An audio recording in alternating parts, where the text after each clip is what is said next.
تھوڑی سی پریشانیوں کے بعد گلا شکوا پریشانی. دیکھیں ہمارے یہاں سب سے خطرناک چیز یہ ہوتی ہے انسانوں کے یہاں ایمان کے کمزور ہونے کی صورت میں کہ بہت جلدی ہم مایوسی کا شکار ہو جاتے ہیں. چند دن ہم نے نماز پڑھا، پریشانیاں جو ہے وہ بڑھنے لگی. چند دن ہم نے نیک اعمال انجام دیا، مصیبت کم ہو ہی نہیں رہی ہے. آزمائش پہ آزمائش چلی آ رہی ہے، امتحان چلا آ رہا ہے. اگر ایمان قوی نہ ہو، اگر ایمان مضبوط نہ ہو تو یہ یہی سمجھے گا کہ کیا فائدہ ہم نے نماز پڑھائی اتنے دن.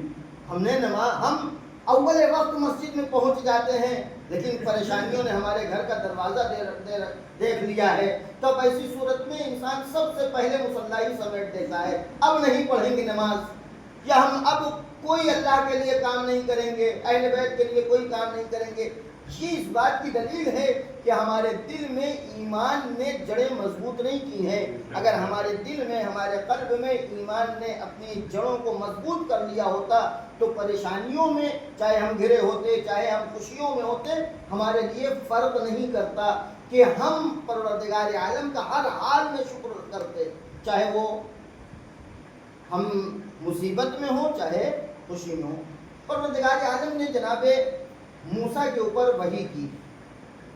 اے موسیٰ دیکھو، ایک بات کا خیال رکھنا، تم دوسرے کی طرف اسی وقت رجوع کرنا جب تمہیں یقین ہو جائے کہ خدا کی دولت ختم ہو گئی ہے، خدا کی قدرت ختم ہو گئی ہے، خدا کی طاقت ختم ہو گئی ہے.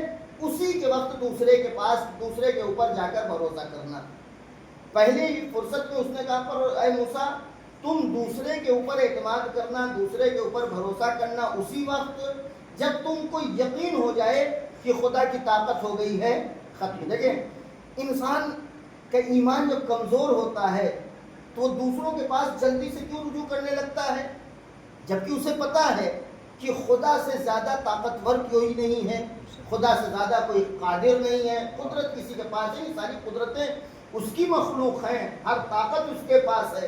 کہ انسان جو ادھر ادھر بھاگنے لگتا ہے، ادھر ادھر دوڑنے لگتا ہے، یہ اس بات کی دلیل ہے کہ اسے زبان سے تو کہتا ہے کہ ہم خدا کو مانتے ہیں، لیکن وہ یہی جو کہہ رہا ہے یہی ایمان دل میں مضبوط نہیں ہوا ہے. اے موسیٰ دیکھو، جب تک تمہیں یقین نہ ہو جائے کہ خدا کی طاقت ختم ہوئی ہے تب تک دوسرے کے پاس نہ جانا، دوسرے سے رجوع نہ کرنا. اور جب تک تمہیں یقین نہ ہو جائے کہ خدا کا سارا مال و دولت ختم ہو گیا ہے تب تک کسی کے سامنے ہاتھ نہ پھیلانا.